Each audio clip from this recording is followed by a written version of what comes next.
इस पूरी ऑर्गेनाइजेशन को चलाने के लिए आप नीचे डिस्क्रिप्शन से हमारे ऐप को डाउनलोड कर सकते हैं, जिससे कि लॉ स्टूडेंट्स को, लॉयर्स को और आम आदमी जो लॉ जानना चाहता है वो पेड क्लासेस का लाभ ले सकता है।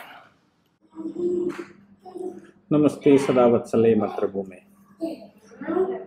आज हम लोग एक बहुत गंभीर विषय, जो मुझे लगता है अब तक के सबसे गंभीर विषयों में से एक है, उस पर डिस्कशन करने जा रहे हैं। हो सकता है कि मेरे पास कंप्लीट डेटा ना हो सकता है कि मैं उसको सही से एक्सप्लेन ना कर पाऊँ, हो सकता है कि कुछ लोगों की सांप्रदायिक भावनाएं आहत हो सकता है कि कुछ लोगों का प्लान आहत हो जाए। मैं आपको बताऊं कि बहुत सारे तरह के जिहाद, हिंदुस्तान को दारुल इस्लाम बनाना, गजबा हिंद लाना। मैंने एनआरसी के समय पर, जब एनआरसी भारत में शुरू हुआ और सीएए के प्रोटेस्ट भारत में शुरू हुए और इतने बड़े स्तर पर सीएए के प्रोटेस्ट गए कि भारत को समझ में नहीं आया कि कैसे हम इनको रिएक्ट करें, जबकि भारत सरकार तो कुछ अच्छा ही कर रही थी। पाकिस्तान में जो लोग हिंदू वहां रह गए थे उस समय लगभग 22% थे। उन लोगों को लजा सताकर, उन लोगों की माताओं बहनों के साथ गलत करके उनके धर्म परिवर्तन करवाकर इस्लाम स्वीकार करवाया जा रहा था या उनकी हत्याएं हो रही थी। इन सब से बचने के लिए वो हिंदुस्तान में किसी प्रकार से प्रवेश किया और प्रवेश वीजा पर आए ऐसे लोगों को भारत ने सीएए के तहत एक संशोधन किया, सिटीजनशिप अमेंडमेंट एक्ट में, और संशोधन करके ऐसे लोगों को भारत की नागरिकता देने के लिए दरवाजा खोला। हिंदुस्तान के मुसलमानों ने यह कहा कि पाकिस्तान, बांग्लादेश या अफगानिस्तान से आए केवल हिंदुओं को ही क्यों आप नागरिकता देंगे, आप मुसलमानों को क्यों नहीं देंगे। जबकि मुसलमान मोस्टली जो भारत में प्रवेश किया वो इलीगल इन्फिल्ट्रेट करके किया, जबकि हिंदू यहाँ पर जो आया वो वीजा लेकर आया। मैंने उस समय भी कहा था कि ये कोई नई बात नहीं है। ये बात वो है जब जिन्ना ने पाकिस्तान लिया, माउंटबेटन के उसने प्रस्ताव रखा और कहा कि आपने हिंदुस्तान मुसलमानों से लिया था तो मुसलमानों को वापस क्यों नहीं किया। अगर मुसलमानों को वापस नहीं किया है तो एटलीस्ट हमको वापस करो। चूंकि पॉलिटिकली वो संभव नहीं था, इसलिए उसने कहा कि मुझे एक भूमि का टुकड़ा दे दो और हिंदुस्तान के अंदर जो बाकी मुसलमान बचे थे, जैसे मिस्टर लारी जैसे लोग थे, मौलाना आज़ाद जैसे लोग थे, ये पार्लियामेंट के अंदर कॉन्स्टिट्यूशन बनाते समय लगातार कुठाराघात कर रहे थे कि हिंदुस्तान के अंदर सैकड़ों पाकिस्तान बन जाए और फेडरेशंस में ग्रुपिंग, यानी कि कुछ स्टेट अपना ग्रुप बनाकर अलग फेडरेशन बनाना चाहते हैं तो ऐसी अनुमति दी जाए, भारतीय संविधान में अनुमति दी जाए। यानी कि इस हिंदुस्तान को दारुल इस्लाम बनाने के लिए, हिंदुस्तान पर कब्जा करने के लिए पाकिस्तान को अलग लिया गया और पाकिस्तान को लेने के बाद हिंदुस्तान में इतना डिस्टर्बेंस करना, पाकिस्तान भी हिंदुस्तान के दो अलग अलग कोनों पर, भाई लेना था तो केवल पाकिस्तान का हिस्सा ले लेते या केवल बांग्लादेश का हिस्सा ले लेते। आज जो पाकिस्तान का हिस्सा है वो ओरिजिनली हिंदू बाहुल्य क्षेत्र था और जो इस्लामिक क्षेत्र था वो बंगाल का क्षेत्र था, लेकिन वो इधर पाकिस्तान इसलिए लिया गया क्योंकि मुस्लिम जगत से कनेक्टिविटी बन जाए और मुस्लिम जगत से कनेक्टिविटी बनकर इस हिस्से को, भारत को दारुल इस्लाम बनाने के लिए कुछ इस्लामिक मदद मिलकर भारत पर कब्जा कर लिया जाए। उस पॉलिसी के तहत, मैंने उस समय भी कहा था, उस पॉलिसी के तहत उन्होंने 47 का युद्ध बिना किसी कारण के कर लिया। पहला वॉर उन्होंने जम्मू कश्मीर पर किया, जम्मू कश्मीर में आधा हिस्सा उन्होंने कब्जा करके रखा। उसके बाद हैदराबाद पर उन्होंने प्रयास किया, जूनागढ़ पर प्रयास किया, या बहुत सारे स्थानों पर वो प्रयास करते रहे, नहीं हो पाया। तो 65 का युद्ध, जब चीन से हमारा युद्ध हुआ, नेहरू जी की मृत्यु 64 में हुई, तो 65 का युद्ध बिना किसी कारण के कर दिया। 71 का युद्ध बांग्लादेश के अंदर डिस्टर्बेंस था, मतलब ईस्ट पाकिस्तान में डिस्टर्बेंस था, युद्ध पाकर हिंदुस्तान से कर दिया।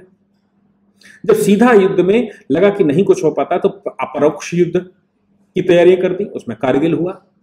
आतंकवाद की घटनाएं भारत में बढ़ी, भारत में बम विस्फोट करने शुरू किए और फिर उसके बाद भारत की लैंड को कैसे कैप्चर किया जाए, इन सब को करने के लिए लव जिहाद, लैंड जिहाद, यूपीएससी में जिहाद, यानी कि सिस्टमेटिक तरीके से भारत की मशीनरी को कब्जा करना।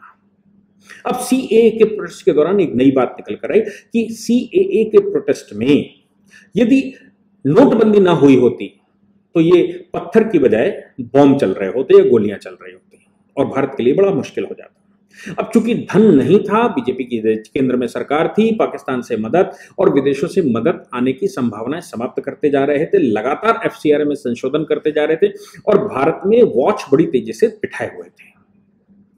इसलिए भारत में धन नहीं पहुंच पाया, लेकिन जो भी पहुंचा पत्थर चलाने लायक तो पहुंच ही गया, पत्थरबाजों को बांटने लायक तो पहुंच ही गया, लेकिन वो स्तर पर धन नहीं पहुंचा कि बम बनते और बम फोड़े जाते। इसके पहले भी और इसके बाद भी एक अनुभव उन लोगों को आया 2016 में कि धन की आवश्यकता है और भारत में बाहर से धन बंद कर दिया गया है। और चूंकि एफसीआरए में ऐसे संशोधन कर दिए गए और भारत में धन बंद कर दिया गया है, इसलिए क्या, इसलिए धन की व्यवस्था भारत में कैसे हो, चूंकि आपने उस समय नोटबंदी कर दी, उसके बाद जीएसटी कर दिया, अकाउंट खोल दिए और पैसा नंबर 2 नंबर 1 सब कुछ कर दिया।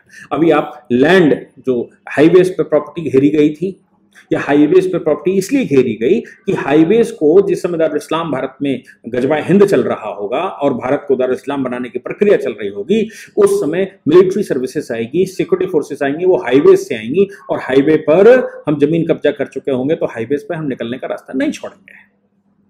हाईवेज पर निकलने का रास्ता नहीं छोड़ेंगे, उसके लिए आप शेड्यूल इस्लाम का स्टेटमेंट सुनिए। सीए के प्रोटेस्ट के दौरान उसने कहा था कि हमने एक चिकन नेक बना ली है जिस पर दोनों तरफ हमारे लोग बैठे हुए हैं, नॉर्थ ईस्ट को हम हिंदुस्तान से काट कर अलग कर सकते हैं। इतनी प्रिपरेशन हम कर चुके हैं, ये उसका ऑफिशियल स्टेटमेंट था। उसके बाद वो जेल में है। इनके मस्तिष्क में ये उल्टा सीधा चिकन नेक बनाना, रोडों को बंद करना, हाईवेज को बंद करना, इसी में रोशनी एक्ट बना कि सरकार के पास लैंड ही नहीं होगी तो मिलिट्री ऑपरेशंस कहां चलाएगी, लैंड को प्राइवेटाइज कर देते हैं। रोशनी एक्ट में उन्होंने 27 लाख कैनाल जमीन ऐसी बांट दी ताकि उस पर सिविलियंस का कब्जा हो और मिलिट्री अपने ऑपरेशंस ना चला सके। वो पहला बड़ा स्टेप था। बाकी में पैसा इकट्ठा कर करके हाईवेज पर प्रॉपर्टी खरीदी गई। अब एक नए तरह का आया कि कैश कहां से आएगा, प्रॉपर्टी तो होगी लेकिन कैश कहां से आएगा। तो इसको मैं कहता हूं कि ये ज्वेलरी जिहाद है, ये सोना जिहाद है, ये धन कुबेरों पर हमला है, ये आपकी धनतेरस पर हमला है। कैसे है? एक सिस्टमेटिक प्लान में ऐसा कुछ लोगों ने मुझे बताया, मैंने सुना भी और महसूस भी किया।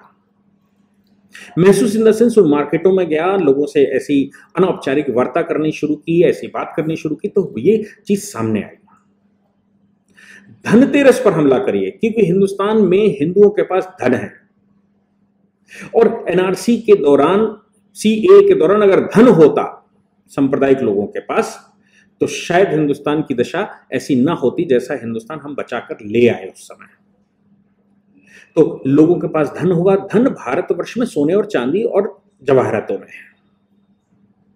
इसलिए पूरे देश में, खास तौर से उन जगहों पर जहां पर सरकारें स्ट्रांग थी और उन सरकारों ने अपने यहां सही से कंट्रोल कर लिया, चाहे वो उत्तर प्रदेश की सरकार रही हो, चाहे मध्य प्रदेश की सरकार बाद में आ गई हो, या और जिन स्थानों पर सरकारें ऐसी थी जिन्होंने कर्नाटक या और स्थानों पर एक्शन लिए, असम, बिहार में, उनको कैसे कंट्रोल किया जाए।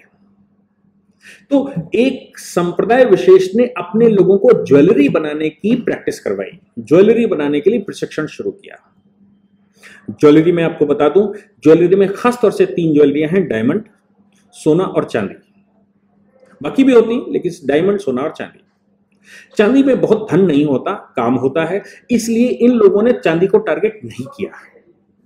इन्होंने टारगेट किया सोना और जवाहरात, प्रीशियस स्टोन्स, डायमंड, और ये काम करना शुरू किया। इनके अपने जानने वाले लोगों ने उन लोगों को बंगाल से, असम से, बिहार से या और जिन जगहों पर ये हो सकते हैं उनको ट्रेंड करके मार्केट में एंट्री मरवाई। इनमें वो लोग भी शामिल हो सकते हैं जो रोहिंग्यास है, जो बांग्लादेशी हैं, जो पाकिस्तान से मुसलमान आए। अच्छा, ज्वेलरी की शॉप जहां पर रहती है, ज्वेलरी के कारखाने जहां पर रहते हैं, वो अंदर कहीं गोडाउन टाइप की रहती है और एक कमरे में ये 20-25 लोग रहते हैं। ये 20-25 लोग सोना बनाना शुरू करते हैं, सोने का काम शुरू करते हैं और 2-4-5 साल में अपना विश्वास जमा लेते हैं।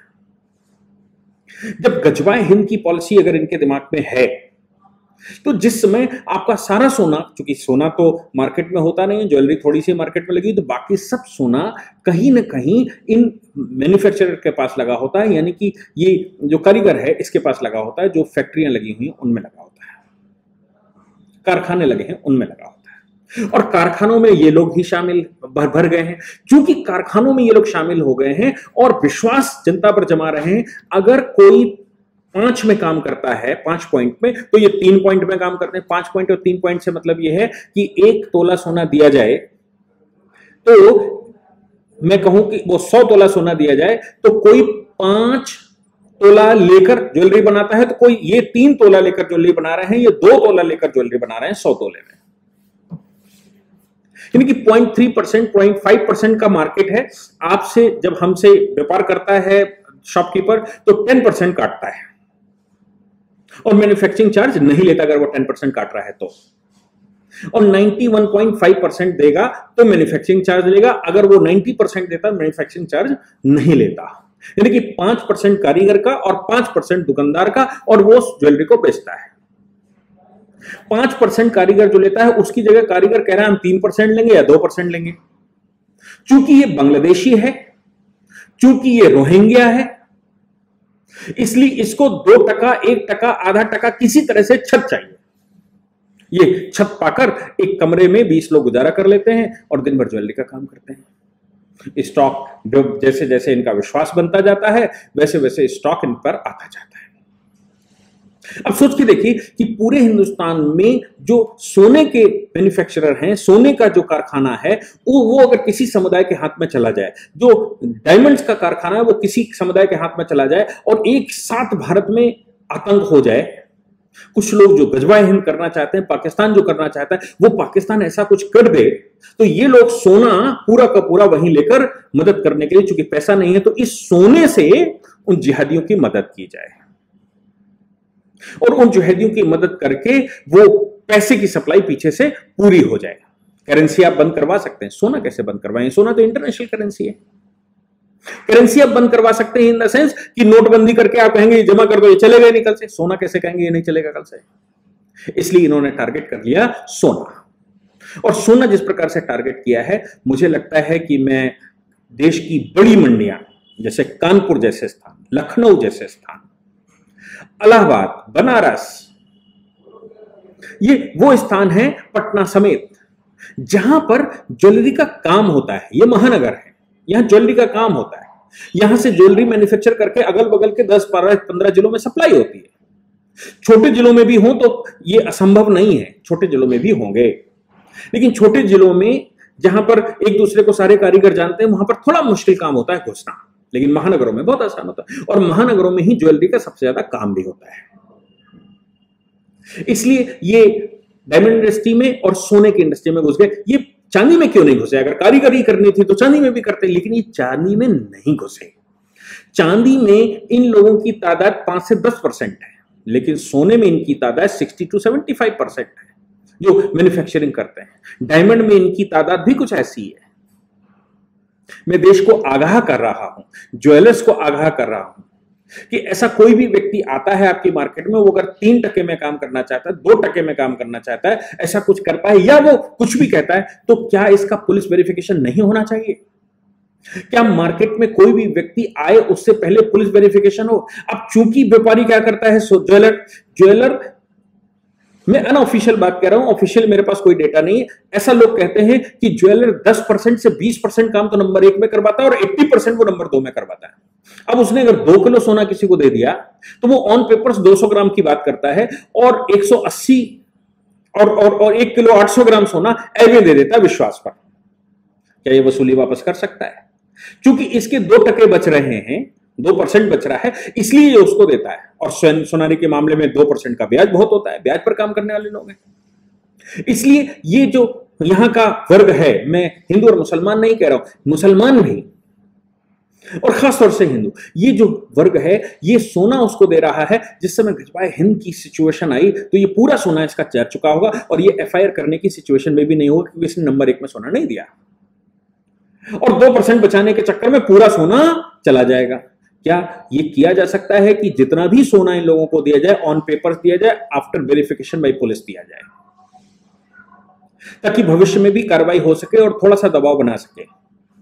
क्या हो सकता है कि सोना हम जिसको मैन्युफैक्चरिंग के लिए देंगे वो लोकल लोगों को काम दे रहा होगा, उन्हीं को देंगे, हम बाहर से जो व्यक्ति आया है उसको नहीं देंगे। और ये करते क्या है, एक शहर से दूसरे शहर, दूसरे शहर से तीसरे शहर, ये सब घोलमाल कर लेते ताकि भागना आसान हो जाए, फैमिलीज को पकड़ा नहीं जा सकता।